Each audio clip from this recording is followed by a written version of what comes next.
요한계시록 7교회 강해설교 11번째 시간입니다. 요한계시록 2장 14절과 15절 그리고 민수기 22장 7절에서부터 20절까지 말씀을 근거로 발람은 누구인가 라는 제목으로 말씀을 나누도록 하겠습니다. 요한계시록 2장 14절과 15절 그리고 민수기 22장 7절부터 20절까지 제가 읽도록 하겠습니다. 그러나 내게 두어 가지 책망할 것이 있나니 거기 내게 발람의 교훈을 지키는 자들이 있도다. 발람이 발락을 가르쳐 이스라엘 자손 앞에 걸림돌을 놓아 우상의 제물을 먹게 하였고 또 행음하게 하였느니라. 이와 같이 내게도 니골라 당의 교훈을 지키는 자들이 있도다.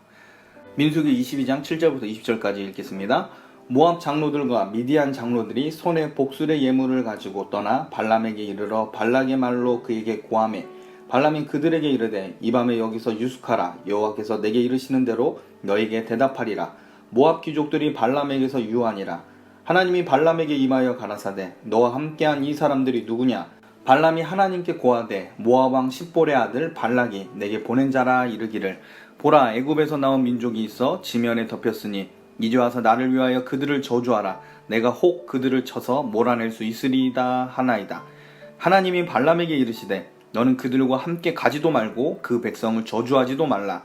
그들은 복을 받은 자니라. 발람이 아침에 일어나서 발락의 귀족들에게 이르되 너희는 너희의 땅으로 돌아가라. 내가 너희와 함께 가기를 여호와께서 허락지 아니하시느니라. 모압 귀족들이 일어나 발락에게로 가서 고하되 발람이 우리와 함께 오기를 거절하더이다. 발락이 다시 그들보다 더 높은 귀족들을 더 많이 보내매 그들이 발람에게로 나아가서 그에게 이르되 십볼의 아들 발락의 말씀에 청컨대 아무 곳에도 거리끼지 말고 내게로 오라. 내가 그대를 높여 크게 존귀케 하고 그대가 내게 말하는 것은 무엇이든지 시행하리니 청컨대 와서 나를 위하여 이 백성을 저주하라 하시더이다. 발람이 발락의 신하들에게 대답하여 이르되 발락이 그 집에 은금을 가득히 채워서 내게 줄지라도 내가 능히 여호와 내 하나님의 말씀을 어기어 덜하거나 더하지 못하겠노라.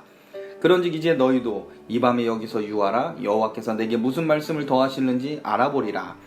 밤에 하나님이 발람에게 임하여 이르시되 그 사람들이 너를 부르러 왔거든 일어나 함께 가라. 그러나 내가 내게 이르는 말만 준행할지니라.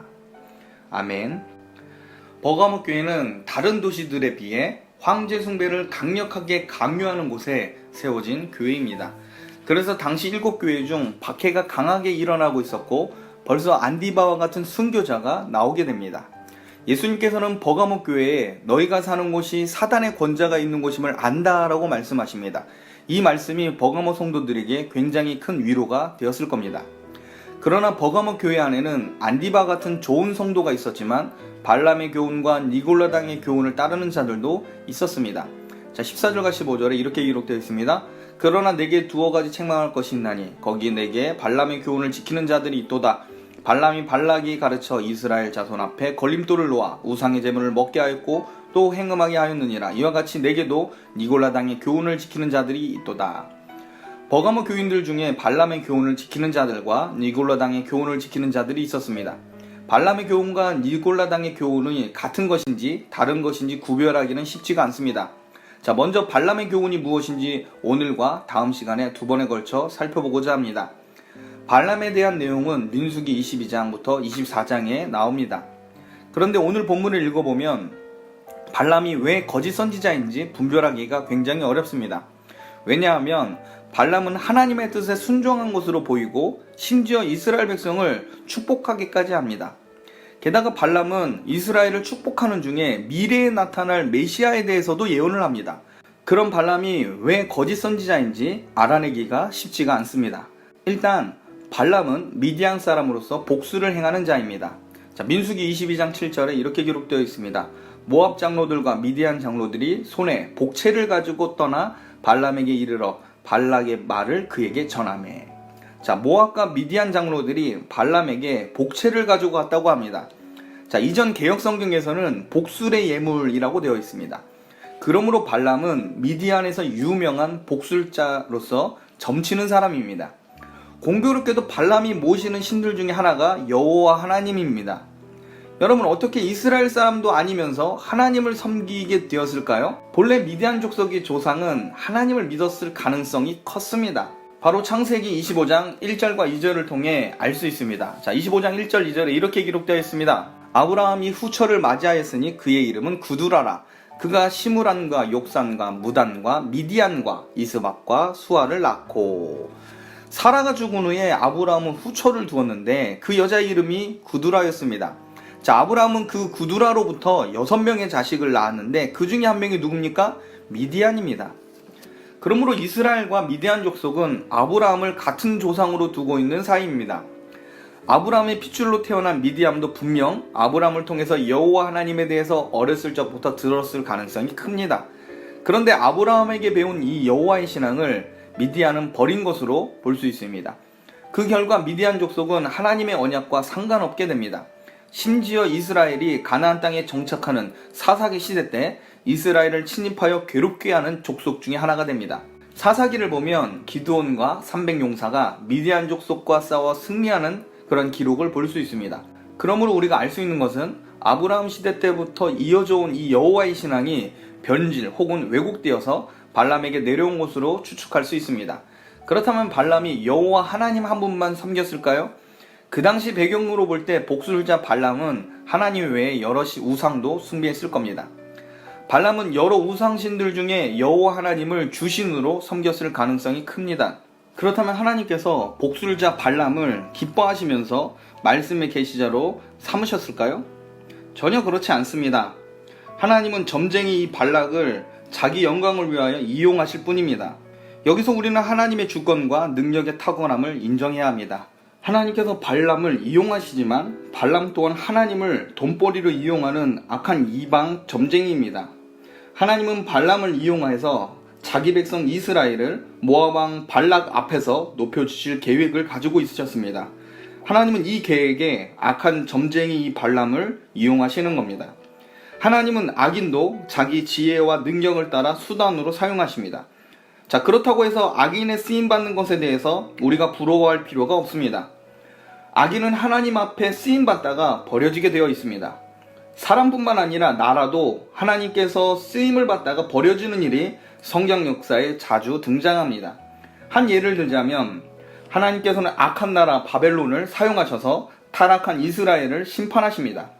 하나님의 불방망이로 쓰임받은 이 바벨론은 예루살렘과 성전을 파괴하였습니다. 그러나 하나님은 결국 이 교만한 바벨론도 페르시아를 통해 멸망시켜 버립니다. 바벨론은 하나님께 쓰임받고 버려지게 되는 겁니다. 그러나 여러분, 성도는 하나님께 쓰임받을 뿐만 아니라 쓰여지는 과정 속에서 하나님과의 사귐이 일어납니다. 하나님은 자신이 택한 자녀를 결코 버리지 않습니다. 하나님은 택한 백성을 사용하실 때 늘 마땅한 상급을 또 준비해 두십니다. 그러므로 발람이 하나님께 쓰임을 받지만 결국 하나님과 참된 교제로 이어지진 않습니다. 발람은 우상숭배자이고 거짓 선지자이기에 하나님께 이용당하고 버려져 심판을 받게 됩니다. 자, 오늘 우리가 읽은 본문을 보면 발람은 모압 왕 발락이 보낸 신하들을 따르지 않고 하나님께서 무슨 말씀을 하실지 기다려보자라고 합니다. 자, 8절과 19절에 그러한 내용이 있는데 제가 한번 읽어보겠습니다. 8절입니다. 발람이 그들에게 이르되 이 밤에 여기서 유숙하라. 여호와께서 내게 이르시는 대로 너희에게 대답하리라. 모압 귀족들이 발람에게서 유하니라.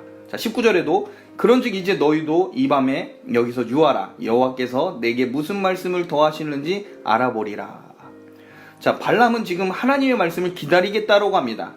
겉으로 보면은 하나님의 계시를 듣고 판단하겠다는 어찌 보면 말씀 중심의 사람처럼 행동합니다. 여러분, 그러나 그렇지가 않습니다. 8절과 19절 사이에 이 거짓 선지자 발람의 탐욕을 우린 봐야 합니다.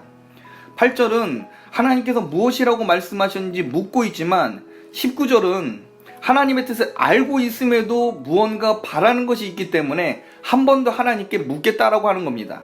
이러한 모습 속에 발람의 본심을 18절을 통해 보게 됩니다. 자, 18절 말씀은 이렇게 되어 있습니다.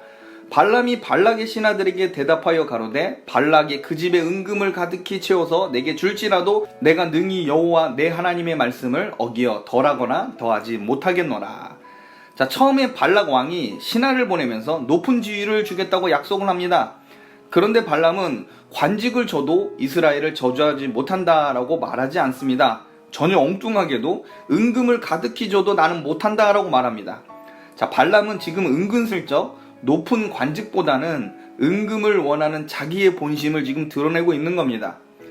발람이 돈에 대해서 욕심을 가졌다는 사실은 베드로와 예수님의 동생 유다의 가르침을 통해 알 수 있습니다.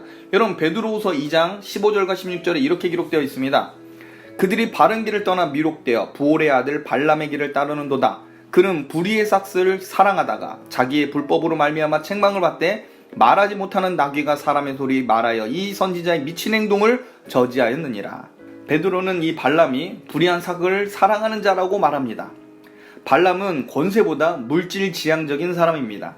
또 유다서 11절을 보면 화 있을 진저 이 사람들이여 가인의 길에 행하였으며 삭을 위하여 발람의 어그러진 길로 몰라갔으며 고라의 폐역을 따라 멸망을 받았도다. 예수님의 동생 유다는 거짓 교사들에 대하여 그들은 돈을 위하는 사람이라고 말하면서 발람과 같은 자들이라고 가르칩니다. 자, 정리하면 발람은 불의한 삭을 위해 이스라엘을 공경에 빠뜨리는 자가 됩니다.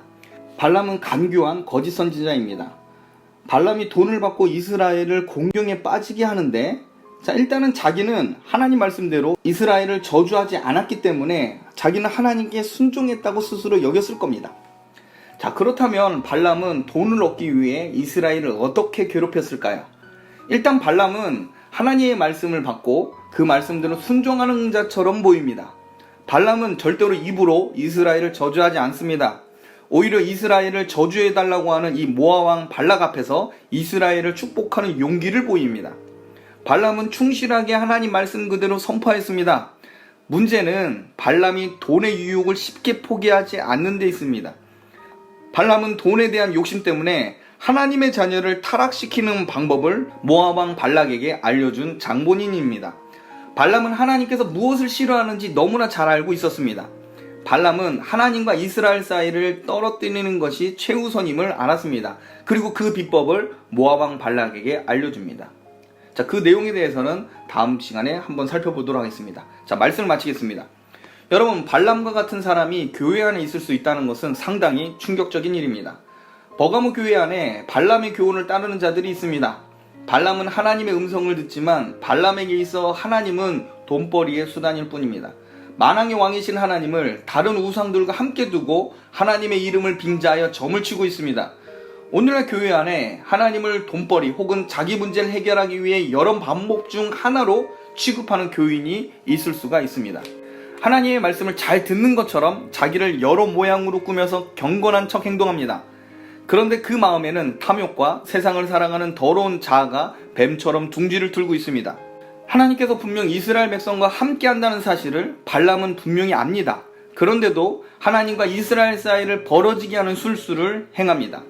이 발람의 강교함은 자기는 하나님의 말씀에 순종하는 모양을 취하며 하나님의 진노를 피하려고 합니다.